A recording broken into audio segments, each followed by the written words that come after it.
Yuval नोआ Harari की sapiens, एक ऐसी किताब जिसने सचमुच दुनिया भर में तहलका मचा दिया। पर सवाल यह है कि क्या ये इंसानी इतिहास की एक शानदार कहानी है या फिर सनसनीखेज गलतियों से भरी एक किताब। चलिए आज इसी बहस की तह तक चलते हैं। अच्छा, तो शुरुआत करते हैं उस एक दमदार आइडिया से जो इस पूरी किताब की जान है। हरारी कहते हैं कि होमो सेपियंस दुनिया पर राज इसलिए करते हैं क्योंकि हम ही वो अकेले जानवर हैं जो ऐसी चीजों पर यकीन कर सकते हैं जो हकीकत में हैं ही नहीं, सिर्फ हमारी कल्पना में हैं। और देखिए, इसी एक आइडिया ने जादू कर दिया। सेपियंस दुनिया की सबसे कामयाब साइंस बुक्स में से एक बन गई। करोड़ों लोगों ने इसे पढ़ा और सराहा। लेकिन कहानी में एक ट्विस्ट है। बहुत से इतिहासकार और साइंटिस्ट का मानना है कि ये किताब खतरनाक हद तक गलत है और ये विज्ञान के नाम पर सिर्फ सनसनी फैलाती है।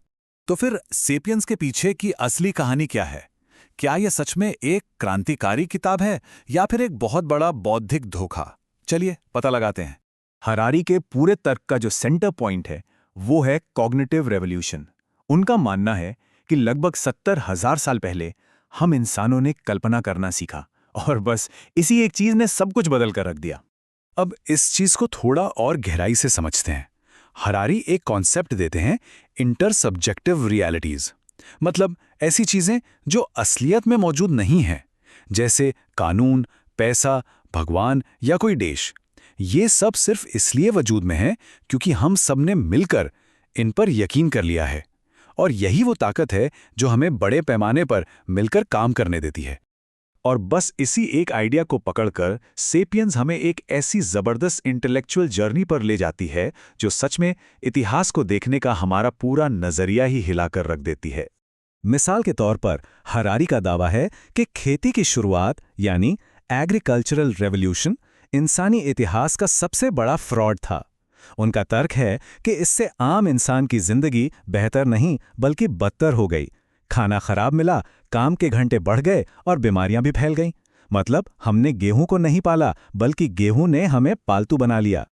ऐसे ही वो पैसे को देखते हैं। वो कहते हैं कि पैसा कोई असली चीज नहीं है, ये सिर्फ एक मनोवैज्ञानिक आइडिया है। ये भरोसे का एक ऐसा सिस्टम है जिसे पूरी दुनिया मानती है, चाहे संस्कृति कोई भी हो। क्यों? क्योंकि हम सब ने मिलकर ये कल्पना कर ली है कि कागज के इस टुकड़े की कोई कीमत है। और यहां हरारी का स्टाइल साफ दिखता है कि वो कैसे बड़े बड़े आइडियाज को जोड़ते हैं। वो तर्क देते हैं कि कैपिटलिज्म यानी पूंजीवाद सिर्फ एक आर्थिक सिद्धांत नहीं बल्कि एक धर्म है। एक ऐसा धर्म जिसका भगवान है हमेशा बढ़ते रहना, यानी कि परपेचुअल ग्रोथ। और आज तक का सबसे कामयाब धर्म भी यही है। और ऐसा नहीं कि सिर्फ आम लोगों को ही ये किताब पसंद आई। गन्स, जर्म्स एंड स्टील जैसी किताब लिखने वाले जेरेड डायमंड जैसे बड़े विचारकों ने भी इसकी खूब तारीफ की। उन्होंने लिखा कि ये इतिहास के सबसे बड़े सवालों से जूझती है और ऐसी जुबान में लिखी है जिसे भूलना मुश्किल है। यही तो सेपियंस का असली जादू है। तो अब तक सब कुछ बहुत अच्छा लग रहा है ना? लेकिन अब कहानी में एक अहम मोड़ आता है। किताब की जबरदस्त कामयाबी के बावजूद एकेडमिक दुनिया से, मतलब प्रोफेसर्स और एक्सपर्ट्स से, एक बहुत तीखी प्रतिक्रिया आई। आलोचकों का सबसे बड़ा आरोप ये कि सेपियंस सनसनीखेज होने के लिए साइंस की कुर्बानी दे देती है। उनका साफ मानना है कि ये किताब फैक्ट्स की और उनके मतलब की बहुत सारी गलतियों से भरी पड़ी है। तो इस पूरी बहस का सबसे जरूरी पॉइंट क्या है? वो है हरारी का फिक्शन या कल्पना वाला आइडिया।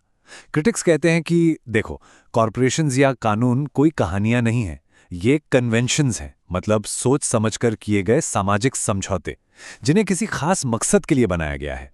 सोचना कि कुछ इमेजिन किया गया है और सोचना कि किसी चीज पर अग्री किया गया है, इन दोनों में जमीन आसमान का फर्क है। क्रिटिक्स जैसे कि एंथ्रोपोलॉजिस्ट C.R. हॉलपाइक कई खास गलतियों की तरफ इशारा करते हैं।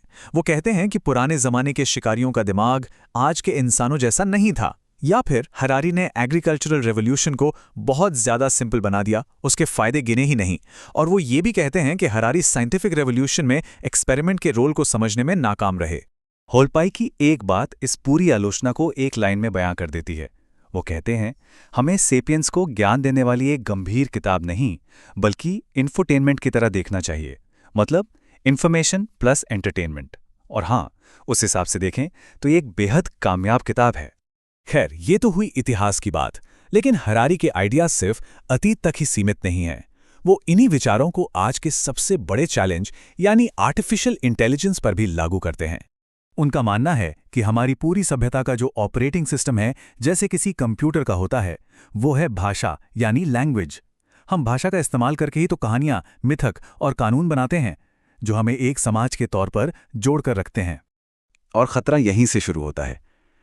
हरारी चेतावनी देते हैं कि आर्टिफिशियल इंटेलिजेंस ने अब भाषा पर महारत हासिल कर ली है।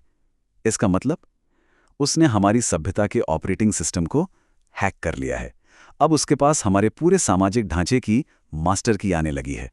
और उनका जो निष्कर्ष है वो काफी चौंकाने वाला है।